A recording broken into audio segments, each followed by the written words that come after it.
the philosophers speak of time as a power, as a force, as an energy, and that energy is the energy that moves. It moves matter. Mm.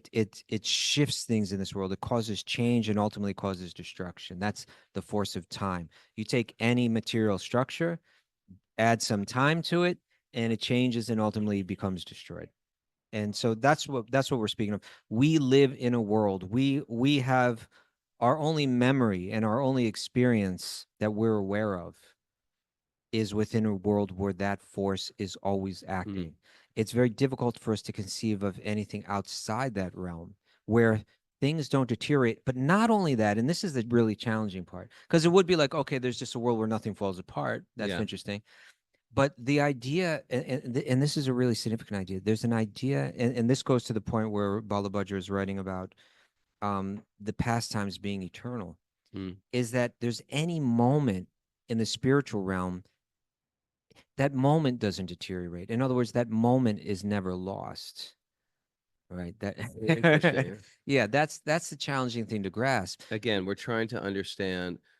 It's like a person living in a 3D world trying to understand the fourth dimension. It's like a person with Exactly. who's black, who only sees in black and white. Now they have to understand full Where do color. you What is full go? color? How do you How do you explain explain to a that? blind person what colors are? Yeah, You know, it's like you're trying to explain that which has never been perceived by your own yeah. consciousness. Yes, exactly. So, as you said, like, through the third dimension, if we lived in a two-dimensional world, Of if flatness. flatness, if you just we lived in an entirely flat world, you say, meet me on the corner of 42nd Street and Fifth Avenue. Okay, I can do that. And then meet me on the 11th floor of the building. What? There, that doesn't exist. Matter Yeah. of fact, I'm flat. All I can do is roll to you. Roll. Can't even roll, you I can't slide. even roll. We're just sliding around like an air hockey game. Om Namo Bhagavate Vasudevaya. Om Namo Bhagavate Vasudevaya. Om Namo Bhagavate Vasudevaya.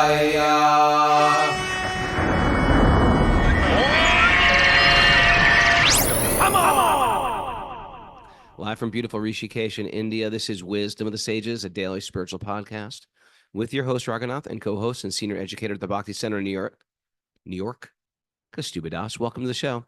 It is episode 1541. Today is Saturday, February 22nd, 2025, and we are in the capital of yoga, Rishikesh, on the banks of the Ganga, here at Rishikesh.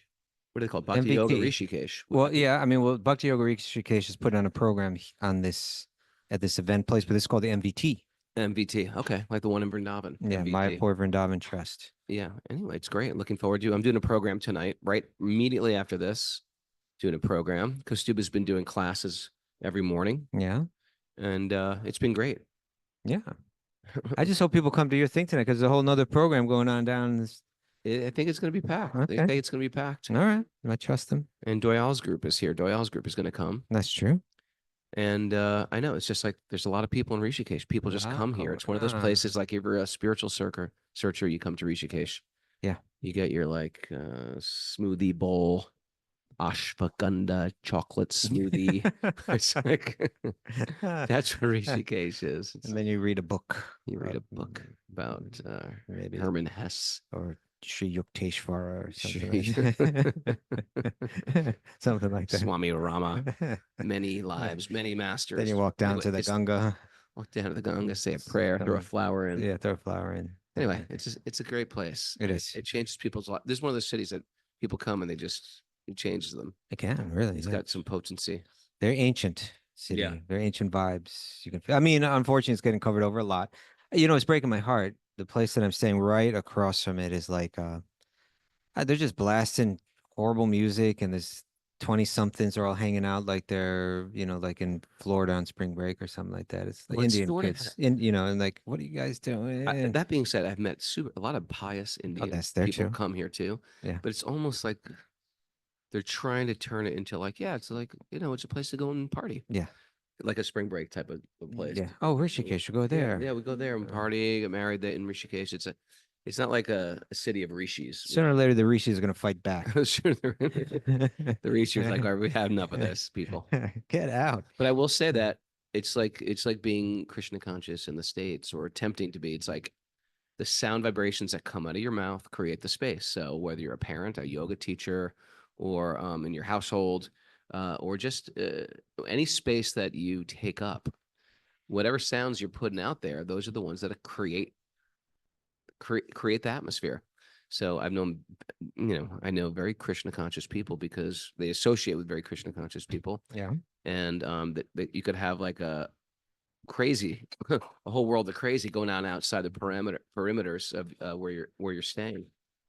Like in yoga was the same way. It's like if you have very like transcendental things coming out of your mouth, it creates the whole environment. It's got nothing to do with the yoga studio. It's got to do with everything that's coming out of the teacher's mouth. So there's a lot of personal responsibility, and we can't accept that Kali Yuga is going to get on their knee. Is Kali Yuga boy or girl? Does Kali Yuga have knees?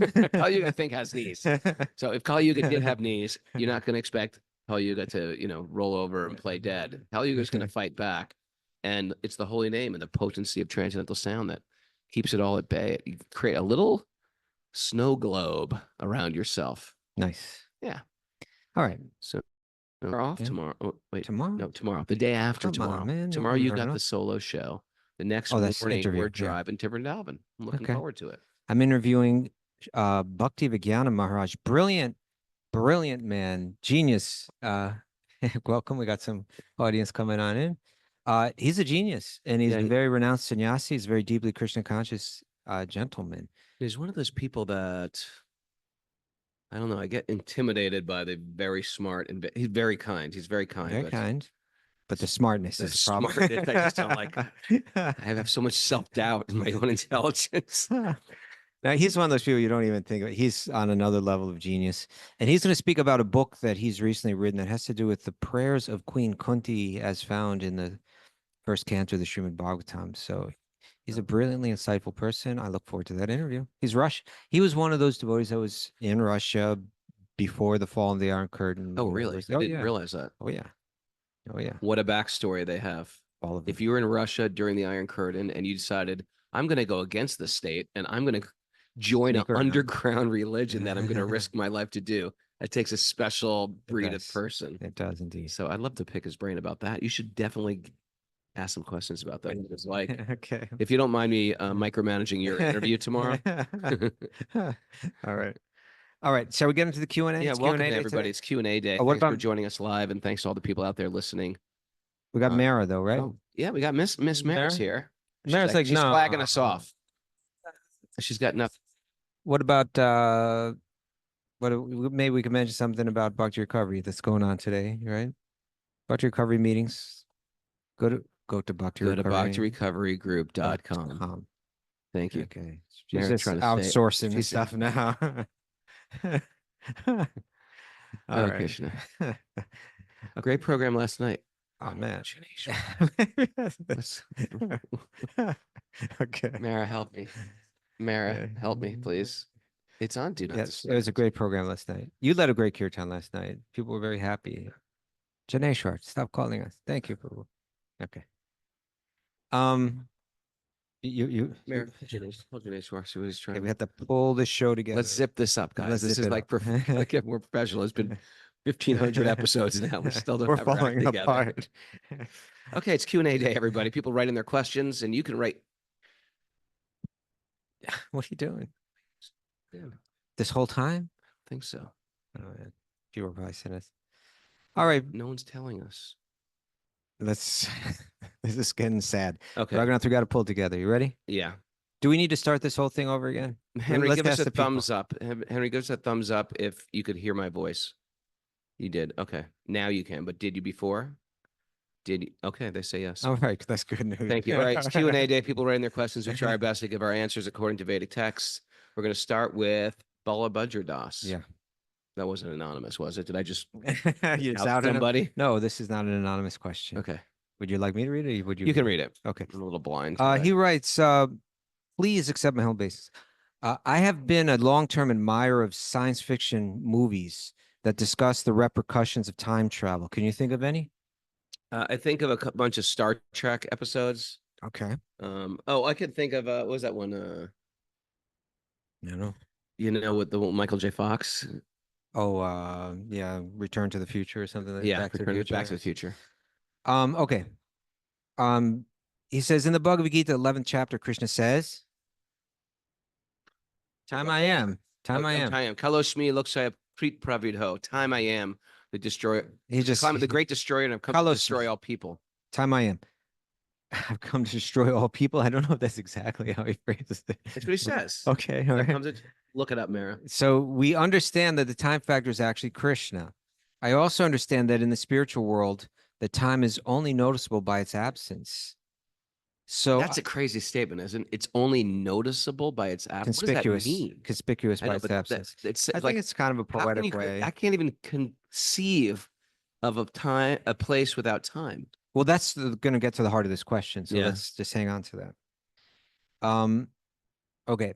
So I would like you to clarify this a little bit, because I understand also that there are pastimes where the cowherd boys remember one of Krishna's acts of heroism, or the cowherd girls are anticipating Krishna's visit. So some of them are looking back in time, some of them are looking forward in time, but there's no time. But there's no time. So in some sense, there's an understanding of what has happened in the past and an anticipation of what is to come in the future. And I also understand in some very small way, there's a relativity about time in our world based on our days, our minutes, and our lifetimes. But in the spiritual world, there's something mind-blowing that is called eternity. I also just read it. He's just throwing anything about time into this question. Let's stump the sages. I also read in the Bhagavatam 1:12-11 that in Srila Prabhupada's commentary there, that Krishna is unlimited by time and space. He controls past, present, and future.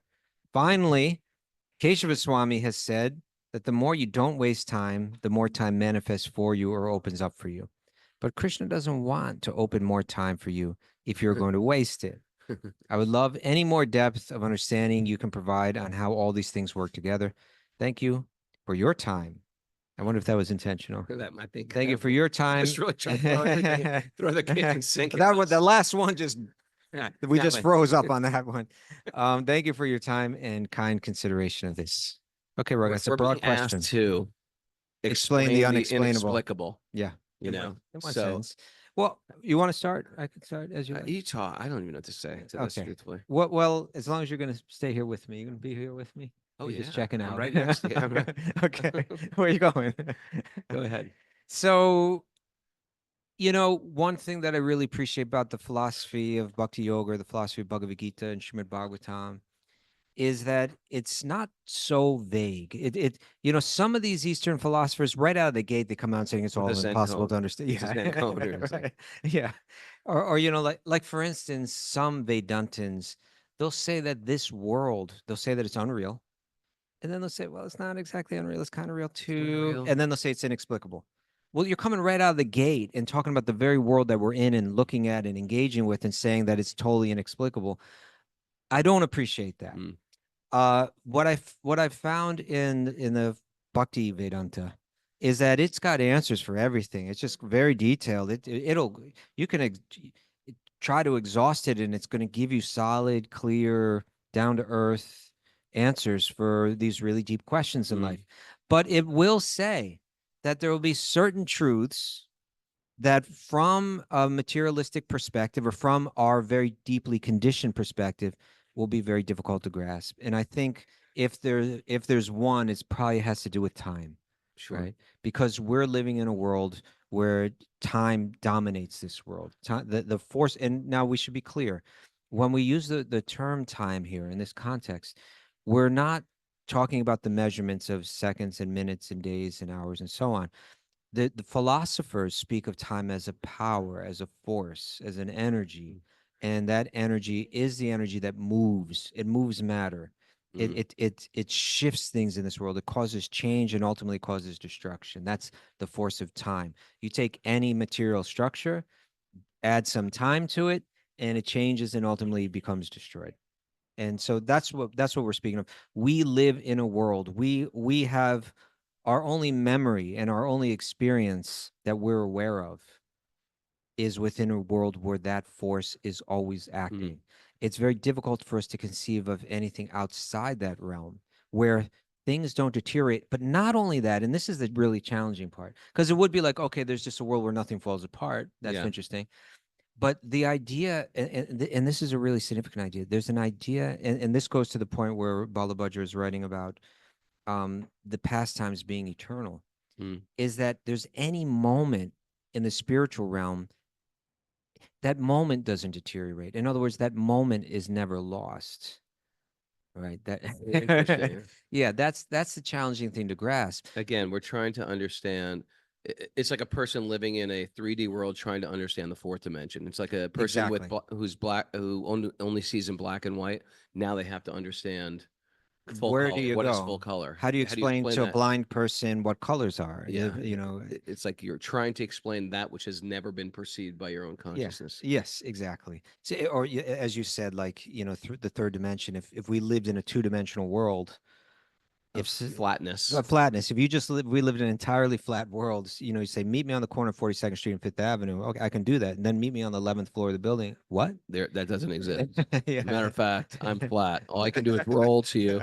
Roll. Can't even roll, you slide. Can't even roll. We're just sliding around like an air hockey game. So what does that mean? Once there's this sweet, right, that Srila Prabhupada showed his disciples how to make, which is essentially a combination of powdered sugar, powdered milk, and butter.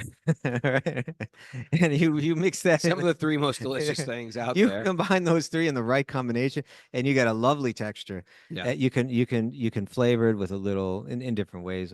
Sometimes they take the little Mint.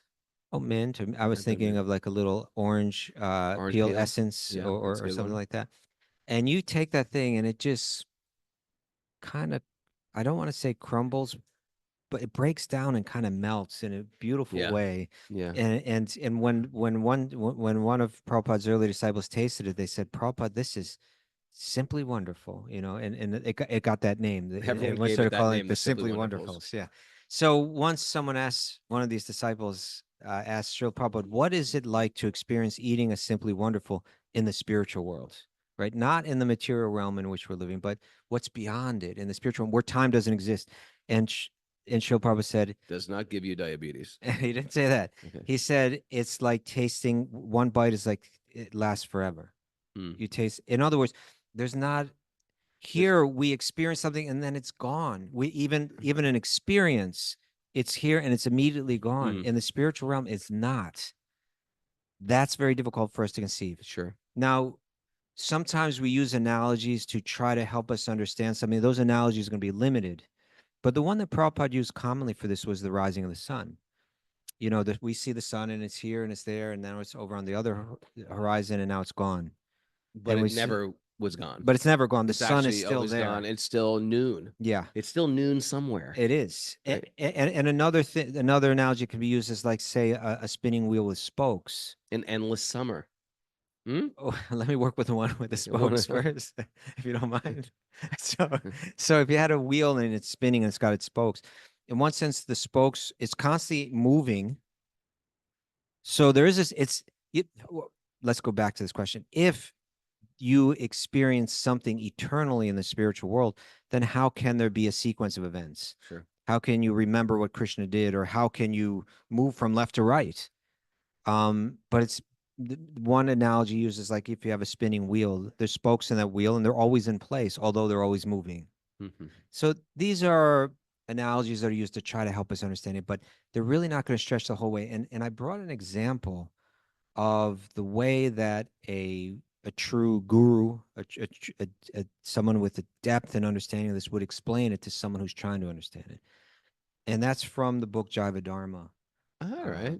Written by Srila Bhaktivinoda Thakur, in which it's kind of like a novel that has questions and answers going on in it between gurus and disciples. So what you got? This question actually has to do with the very controversial topic of, do we fall from the spiritual world or not?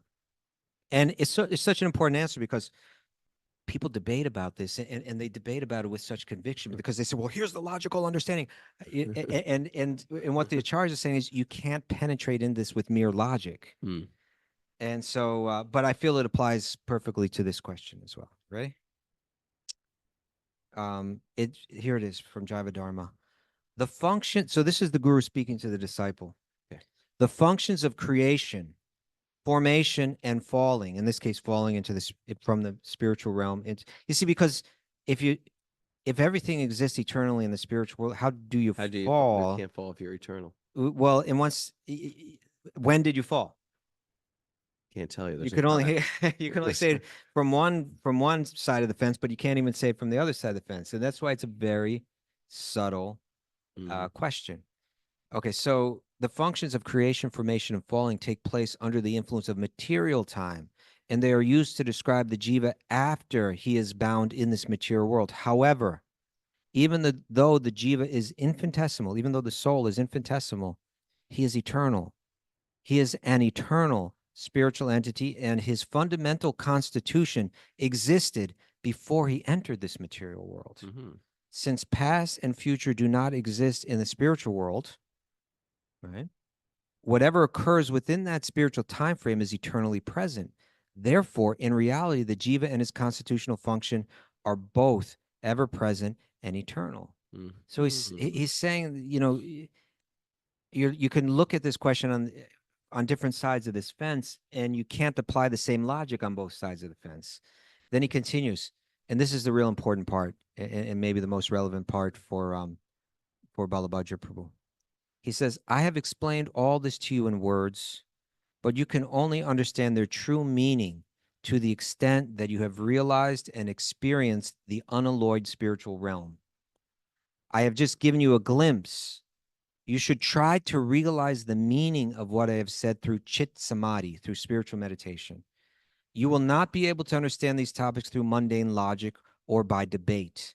The more you can free your faculty of experience from material bondage, the more you'll be able to experience the spiritual domain. You got to be a spiritual scientist. You can't. That's right. Even the most brilliant academics can't understand this stuff because it's got more to do with your deep spiritual understanding than just trying to cram everything into, trying to cram 100 liters into a 1 liter bottle. Right. It's just beyond the scope of the human mind. And why is that?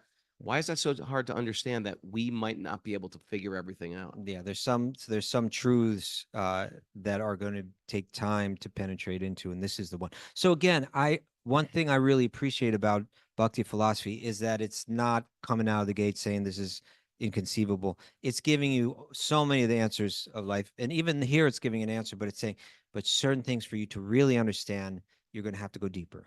And it was interesting how it was phrased here, right? You need to enter chit samadhi. Yeah, enter chit samadhi, but he also said the more you can free your faculty, free your mind, your faculty of experience from material bondage. Our faculties of experience are bound materially. In meditation, we can go beyond that. And through that meditation, we may be able to see what these sages are telling us about the spiritual realm. It's a little bit, again, a mundane analogy, but we've talked about those, what do they call that type of art again? The art that you have to stare at it, and then it pops into 3D. Yeah. So it's not, you don't just look at it and see it. You got to look at it and look deeper into it, look deeper into it and deeper into it. And then what's there all along that you weren't able to perceive, it just becomes emerges. Manifest. Sure. Yeah. So this is something like that. I hope that's helpful, Balabhadra. He had a lot about time in there. I mean, it's one of a glimpse into understanding this. It's like freeing yourself from material bondage is the idea of anxiety. Sometimes we have anxiety. If I get on the edge of a diving board, a 100-foot diving board, the edge of a cliff, and I haven't jumped, nothing actually happened to me. It's actually all fabricated in my mind. I'm actually completely safe. Everything's wonderful. It's a beautiful day out. But there's complete anxiety, even though I'm pretend I'm like, what I did once? I went what's it called? Black River. What's the one that Evel Knievel jumped? Snake River Canyon. Snake River Canyon. I went not mountain climbing. I only know that because of Evel Knievel. Yes, I do too. So I did what's it called? Not mountain climbing, rappelling. Okay. And the only time I ever did that means you go down. well, mountain climbing. Is What's you go that called? up. You go Merrick, up. Help me. What's it Huh? called when you not rock not bouldering, climbing. but the other one Rock that climbing. where repelling, but when you're climbing up. Okay, they have gyms. Rock climbing. rock climbing gym. All right, so I've done rock climbing gyms, but I never did it like in real life. And so one guy, and I was just getting into it, and I was in Snake River, Okay. and the guy said, "Hey, why don't you come with me? I'm like a professional." I was like, "Oh, great, we're gonna go rock climbing, and in the canyon. It's gonna be beautiful." And unfortunately, we Here we drove go. right to this ledge. Oh. And I was like, wait a second. I'm No, used to thank you. going up. He goes, yeah, well, We're going we're down. going down. You got to go down first. You got to go down and then you climb Like, back no up. way. And I was like, how do you do that? Like, we are literally on the edge of a cliff. Hmm. And he's like, don't worry. We're just going to, there's like a screw going in and you got to ratchet, you You chain got to yourself in. gradually climb to No, that no, the heights, Bubba, right? no, Bubba, yeah. Here's what you You have. get used to it. You got to put your step. harness on. You got to lock yourself in, Yeah. and then you got to basically throw yourself off the side of the cliff. So you're standing on the edge of the cliff, and then you got to lower yourself down, or the guy's got to lower you down. All right. And I was like, I'm supposed to lean over the edge of this cliff. There's like hundreds of feet down. Yeah. And he goes, yeah, just you're like this, and he does it. He's leaning like almost like you're falling off of a building, but you're held on by a rope. And I was like, look, I can philosophically understand that I'm protected here, but I've never done this. No way I'm doing this. I did it, but where was the fear? It was nothing was. First of all, I was completely strapped in. I wasn't falling. I was completely fine. It's something I've completely fabricated. Mm. So this is us in reality. Everything's fine. Yeah. Fear is something fabricated. But we're very viscerally Hate is experiencing. something fabricated. Resentment is all my experiences are all fabricated on a material platform. They have nothing to do with the joy of self, which is inherent and is my spiritual default. Like that? Like it, Raghunath. Keep it. I've already got You it, like actually. it? Yeah, I do. All right. All right. You ready for the next question? Hopefully that Yeah. was helpful, Balabarji. What do you think about that? Huh? You ever go rock climbing? I never go rock climbing. You should do that. I climbed a rock think before. you need to do that. I don't think I do. I think you might need to. I don't. There's certain I know I experiences don't. you should. Well, you don't know everything. I know that much, though. Are you sure? Yep. Okay, this come from Aaron Buck. Aaron T. Buck. Yeah. She's serious. She writes, I'm wondering if you could speak some on disassociation. We are taught that this is a negative term if you received education, as I have in psychology. I've come to understand that this can be a positive term in Bhakti. Disassociation, Raghu. Disassociation. Well, depends what you're associating with. All right. Right. Well, do you know what she means by disassociation in the psychological? Okay. Oh, dissociative disorder. Did you do a little? I did a little searching? Yeah. So I guess what disassociation means is that sometimes people seem to be disassociating from quote unquote reality. Okay. So there are some forms that are called adaptive that actually help you.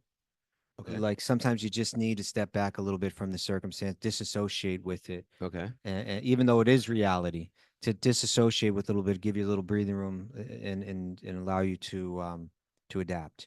But then there's something called maladaptive. This could lead to long-term difficulties in functioning and emotional regulation, where you don't even realize who you are anymore, maybe, or you just disassociate with reality in such a way that's harmful. Okay. And so I guess in psychology, you have to help someone get rooted back into reality like that. Okay. All right. So I'm throwing that at So you. yeah, in our world, we're trying to disassociate a little bit. In a sense, we are. We're trying to unidentify ourselves with our material ego. Yeah. Which we've been sort of leading with. We've been leading. We've been showing off. We've been parading around, perhaps. Your ego. And we're trying to find out what am I actually? As a matter of fact, when we find people who don't do that, we feel like, oh, this person is very authentic. This person is not pretentious. This person is very genuine. So you're saying someone who has disassociated from their false ego. Yeah, from their false ego. They are authentic. We get a glimpse into them in the highest sense of our philosophy. We actually have a relationship with God. And certain yogic paths do this, where you're actually 24/7 in meditation, thinking, how am I going to serve God? Mm. That's like the spontaneous Raganuga path of bhakti, where Yeah. you're actually chanting and mentally envisioning yourself in a pastime with Krishna or Lord Chaitanya. So then here's a question. If you're practicing bhakti well, does that mean that you are removed from the reality of the world that we're living in? And is it dangerous? It's never dangerous if you're actually practicing bhakti. Really? Yeah. You've never seen any devotees just kind of go off into some dangerous world in a sense? Can there be danger? Could you get hit by a car while you're meditating? Oh, Krishna, Krishna. Yeah, you could, but you're not in danger because you're What if connected with Krishna. what if you had responsibilities in the world, you neglected them because you were just living in this? Devarshi bhutapta nrinam pitrunam na kinkaranayam rinicha rajan. Okay. Once you take this highest thing, this highest responsibility, this highest dharma, then all your other dharmas are taken care of. What about taking care of your kids? Let them play in the highway. You're free now. You gonna stick with that one? Well, I think that's a very, very high level to be on. Uh-huh. But truthfully, that is the highest. That is the highest thing. If you're actually spiritually connected. But if people were to come to me, you know what, my kids are a burden. I really want to be more spiritual. I'd say, forget it. You got to Find your spirituality through caring for your Yeah, kids. through caring for your kid. Yeah, I mean, in the Narada Pancharatra, the sage Narada, he kind of defines bhakti, and he begins by saying, "What is a sarvopati veneer muktam?" The first thing he says is that you have to become free from all your upadis, from all of your false designations. You have to become disassociated with them. Okay. Right? So that's what then tat paradvena nirmalam. Then you engage in service, Rishikesh, Rishikena, Sevanam Bhakti Ruchite. Then you offer your senses to the Lord of the senses. This is called bhakti.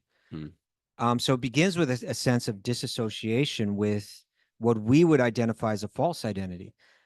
But let's be clear about this too. It doesn't necessarily mean like you're running around naked or something like that. These It's clothes also, aren't I think mine. the psychological disassociation is more like you've traded in one false reality for another false reality, and this particular new false reality cannot function in the material world. Is that what it's right? Is that what it is? You want to Google that? Well, that could be it. Yeah, I mean, Okay. it happens on different levels. But my point is that the way that we're trained in bhakti, the way that these shastras teach us, is that we can have one external understanding and one internal understanding. We can embrace them both simultaneously. Actually, this kind of goes back to that. What is that style of art called again? Do you remember, Mara?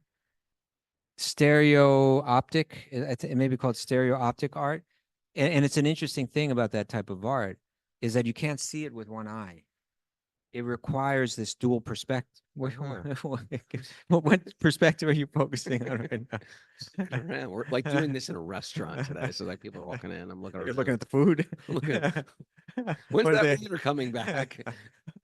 So yeah, stereo optic. It means you can't see the image arise out of those patterns unless you have two eyes. If you cover one eye, you'll never see it. Right. And so in one sense, I believe we could say that our practice of bhakti in this world generally requires two perspectives, right? One that's firmly rooted, we can have our feet firmly rooted in this world. I'm not saying that there aren't those that won't, but for most of us, we will. We can have, 1 foot firmly rooted in this world and 1 foot firmly rooted in the spiritual realm. And so we can embrace a role of parenthood, or we can embrace a role in our occupation. And when I say embrace it, it means like live it out, even though philosophically we know, like you often say, this is not actually my child, right? On one hand, you're saying this is my child, I have to care for them. On the other hand, within you're saying ultimately, in the eternal sense, this isn't my child. And so you're cultivating both. But you're seeing both perspectives in relation to Krishna. Even in the material realm, you're saying, I will act as the parent of this child, as a servant of Krishna. right? And then when you sit down to do your puja, you say, I don't have any children. I have no Right? kids. Yeah. I'm nothing but, Gopi Bharta Kamla Yor Das Das and And I Das. jump back and pray for my kids. Please kill my kids. So screwed up. So yes, Aaron, I think we do have kind of like a positive idea of disassociating ourselves with false temporary identities, but that doesn't mean that we're necessarily in some dangerous psychological state. We can simultaneously embrace our external identity and really internally being cultivating an internal eternal identity at the same time. I like that. All It's very right. interesting. Very interesting. All right. Now, you ready for the next question? Yeah. Who's this, from Roger? This was from Roger. Didn't post this as a question, but I saw the show that we did the other day with Jeev and Chapu Okay. when your internet went down. I mentioned something, and he on the chat board wrote a question about it. And you I found it. snatched it. I snatched it, and we're gonna go for it. So Jiva was talking and you were looking at the chat board. Is that what no, you're no, saying? no. This was afterward. I read it Afterwards, afterward. okay. Yeah. See. Checking up on you. Okay. So this question is in relation to a conversation that we were having regarding Brahman, Paramatma, Yeah. and Bhagavan realizations, these Yeah. different levels of realizations, wherein I had stated that if you realized Krishna, who Krishna is, and if you love Krishna, which we could call Bhagavan realization, Yeah. then you've also realized Paramatma and Brahman. You're also Brahman realized and Paramatma realized. All right. So this is what he wrote on the board. He said, what does quote unquote love mean in this context? Sounds like he wants to know what love is. And he wants us to show him. He says, what does love mean in this context? My guess is it means to favor Krishna above everything else. So if you favor Krishna above everyone else, you can expect to have Brahman realization. And do you want me to get into that because you weren't there in that conversation? Or would you like to share? Why don't you jump in on this? This is something that I think is just, when you understand this, you really begin to be able to put into perspective all of the different Vedic teachings. Why are you giving me that stink eye again? It's not stink eye. It's inquisitive. Please tell me more, Professor. Because, of course, right in the beginning of the Bhagavatam, right in that second chapter, Sutta Goswami's been asked by the sages at Naimisharanya, what's the highest dharma, right? What brings the greatest good to mankind? What leads to complete satisfaction of self? And he says it's bhakti, right? Right. He doesn't even waste any time getting into it. And then the natural question would be, well, we've read the Upanishads and the Vedanta Sutra, and it would seem from reading these texts and from a lot of the sages that we've heard from, that jnana is what delivers the highest good. That knowledge of what's real and unreal, and then becoming detached from the unreal, walking away from everything that's unreal, renouncing the unreal, that brings the highest satisfaction, that brings the highest good. We've heard this kind of thing. So you're saying it's bhakti, which is you're worshiping a form. Isn't form a problem itself, and so on? He says, no. His answer to that is the next verse, wherein he says that when you have bhakti, then gyan and vairagya, knowledge and detachment, they're automatically there. So they're within it. And we've used the analogy of if you have $100, you automatically have $10. If you have bhakti, you have gyan and you have vairagya, you have detachment. And that essentially is Brahman realization, right? Brahman realization means I am not this body. I am not this temporary identity. Whether it's hot or cold, I'm situated fine. Whether I'm being praised or condemned, I'm not shaken by anything of this world. That's Brahmabhuta, right? That's Brahman realization. I realize that I am beyond all these shifts and changes of this world. I'm firmly situated. That's Brahman realization. And when you've got love for Krishna, you've got that. And I realize to some people it may be hard. We were just reading that, I think, together, right from the 14th chapter, wherein Arjuna says, describe to me the person who has transcended the three modes of material nature. And how does one achieve that? And Krishna, he gives this long list of, even-minded, whether it's hot or cold, sees stones and gold is the same, isn't Mhm. shaken by this, isn't rocked by that, et cetera, et cetera, et cetera. Krishna said, "Isn't rocked." You want to, should we pull it up again? I don't know if he Ah, said it isn't rocked, he rocked me. but let's read it again. I think One who is not rocked by. he says similar stuff. Let's see. Let's pull that up. 14th chapter. Can you rock it like this? Rock it like Rock that. it like that. Huh. I don't think he said that. All 14th right. chapter, which is all about the three modes of material nature. One of my favorite chapters. In text 21, Arjuna says, I think we read this just on the show the other day. Oh, my dear Lord, by which symptoms is one known who is transcendental to these three modes? Mhm. What is his behavior? And how does he transcend the modes? And here's the answer. He says, oh, Arjuna, one who does not hate illumination, attachment, and delusion. Those are the three modes of material nature. Illumination is sattva, attachment is rajas, delusion is. I really actually like, I think I like that better than saying mode of goodness, mode of passion, mode of ignorance. I'm right? not crazy about that mode of goodness, mode of. Yeah, Mm. illumination, attachment, and delusion. Yeah. I think it gets right to the heart of it. Who doesn't hate them when they're present, isn't averse to them, or long for them when they disappear. Mm. Who is unwavering and undisturbed through all these reactions of the material qualities. Unwavering and undisturbed. That's the not rocked part, right? Right. Through remaining neutral and transcendental, knowing that the modes alone are active, who is situated in the self and regards alike happiness and distress, Mm. who looks upon a lump of earth, a stone, and a piece of gold with an equal eye, who is equal Want a toward. piece of gold? I'll take a lump of earth. I'll take a lump of earth. How about a Who- stone? Sure. Why not? It doesn't matter. Or gold, whatever. Who is equal to. I'll take the gold. Or give me the gold. It's all the same. Just give me the gold anyway, since it's all the same. I'll take it all. Who is equal toward the desirable and undesirable, who is steady, situated equally well in praise and blame, honor and dishonor, who treats alike both friend and enemy, and who has renounced all material activities. Such a person is said to have transcended the modes of material nature. That's the Brahma-bhuta Sure. realization. Now, Arjuna had also asked, how does one transcend the modes of nature? How do you do that? And Krishna answers in text 26, very famous verse, Mam chayo vyabhacharena Bhakti bhakti Yogena yogena Sevate. sagunan I don't know. samatitjaitan Brahma bhuyaya kalpate. Kalpate. Right? This is I Brahma got the bhuya. second line. Brahma bhuyaya, elevated to the Brahman platform. Mm. Okay. One who engages in full devotional service. Bhakti yogena sevate. So here's a practical example of that. We were saying the person who is indifferent to, say, gold.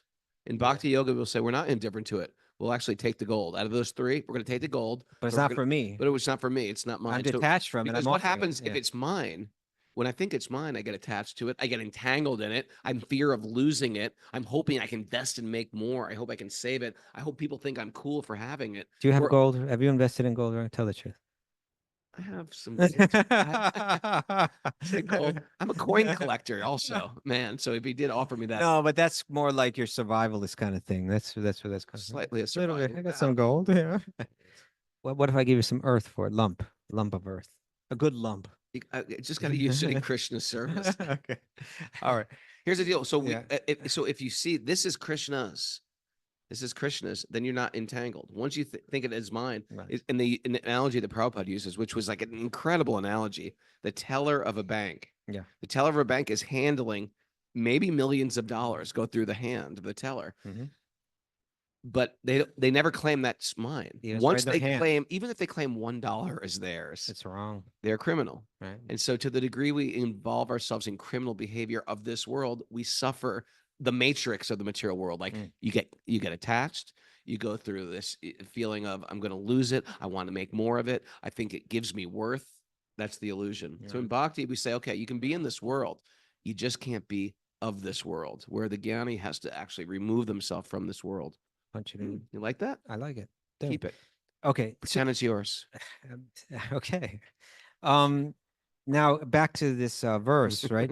What's the connection? Why do you have Brahman realization if you're into this little boy Krishna running around the forest, doing a little puja to him, worshiping a little deity? Maybe he's got a ladu in his hand. Little Ladu Krishna. One who engages in full devotional service, Bhakti Yogena Sevate, unfailing in all circumstance, at once transcends the modes of material nature and comes to the level of Brahman. Why? What's the connection? To Brahman? Why, if you worship this form, little Krishna, do you develop Brahman realization? Do you have Brahman?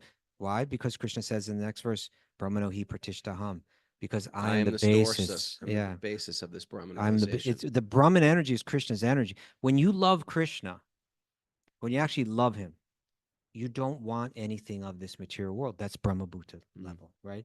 You're not going to be, if you love Krishna and someone says, hey, you're great. You're like, okay, I love Krishna. You know, hey, you're a jerk. It's okay. I love Krishna. You become transcendental. The satisfaction, the joy, the pleasure that you get from prema, the real thing, if you got it, then you're beyond this world. The things of this world won't disturb you. Don't disturb you. Yeah, you're I could say beyond. anything about you and you'll be like, fine.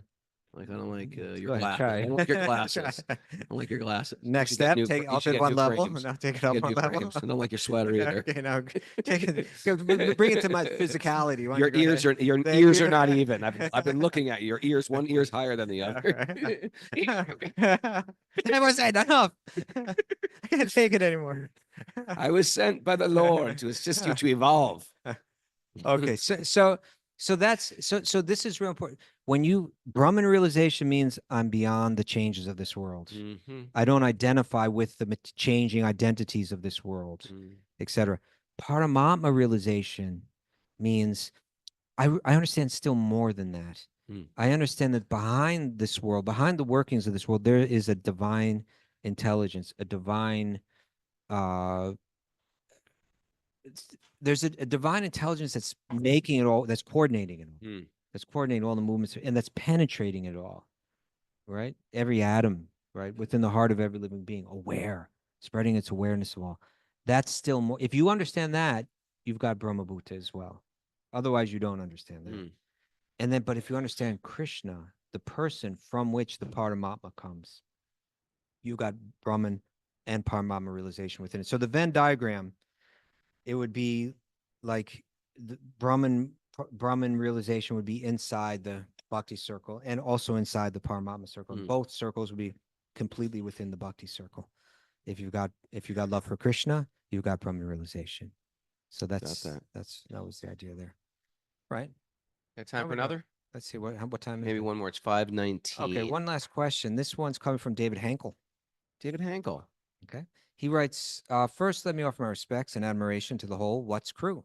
Thank you. Watts, that's wisdom of the sages. Mara, you want to say you're welcome? You're welcome. I'm already consistently doing my japa practice. Great news, David. Consistently doing japa. That's how you do japa. You do it consistently. Right. That's how you get good at anything, isn't it? Yep. You just do it on a regular basis.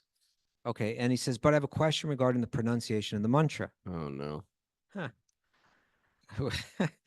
I read recently that the Maha Mantra should have a full 32 syllables. Hare Krishna, Hare, like that. Often while I chant, I end up saying Ram. Me Ram, too. I do that too. instead of Rama. This ends up as 28 syllables. Is this something I should correct before it becomes a habit? Or is this my tendency to overthink a detail? Thanks again for your precious service. Thank you, David. What do you got to say, Raghu? I say this. Say it. The father, I think you should, but the father or the mother understands the intention of the child. Okay. Truthfully, I don't think we're not, and anybody are saying it perfect, like Nobody? according to Sanskrit. I don't think you are, but Nobody? I don't think you are. There's probably a few people. Why are you bringing me into it? Just had to get that one in there. I don't think you are. I don't think I am, perhaps. I've heard Sanskrit, people are like Sanskrit experts. They're always trying to overly correct everything you do. You know what I mean? Krishna. And I don't think I'm doing it. But you know what? It's like a child asking, it's like a toddler saying, wah, wah, wah, wah, wah, wah, wah. I'm pointing to the water bottle. The child wants water. God understands the intention of the child in the same way the parent understands the intention of the child. Okay. If we're calling out to God, like I'm leading a kirtan and I'm like doing it for my ego, God understands that. And to the degree I'm doing it with a desire, I want to serve. I want to call you into my life. I want to, invite all these other people into this group prayer during kirtan, God understands the intention. God understands our puny little minds. Even if we're saying nothing, God understands our intentions. Then do we need to chant it all? Yes, we do. Because the acharyas recommend it. And it helps you with all your other things that you're doing within this world. Okay. Don't try to fight the system. I'm Kaustubha. not. There is a system. I in just said that place. Rebel. for that to come out. I wanted to draw that out of you, and you did it so nicely. Thank you. Yeah. What do you think? First thing I want to Do say you is say I don't. Rama? First thing is I want to say that I don't think you're chanting correctly either. Well, you got to I listen. just want to make that much you have clear. to I don't listen. think you're doing it right. I think you have to listen more. Less talking, more listening. We have 2 ears and only one mouth. Okay, one mouth, 2 ears, Raghunath. Okay. Yeah, I agree with what you're saying, Raghunath. That Krishna is Bhavagrahi Janardana, right? He understands the intention. That's more important than the precise pronunciation. We're not Vedic Brahmanas that are chanting mantras, karmic, doing karmic rituals with precision To chanting. get some results. Yeah, and that said, I don't know if we read this recently on the show, but when we were at Bhaktivinoda Thakur's house recently. Yeah. We read, and maybe we read it when we were at Srila Bhaktisiddhanta Saraswati Thakur. I think we did then too. Oh yeah. Do you Came remember? from the not lip.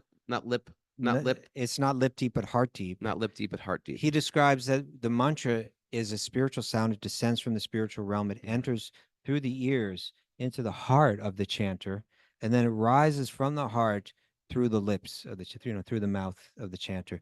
He's saying that's the holy name. It's not something that's just produced by the mouth. And he gave another analogy, an interesting analogy.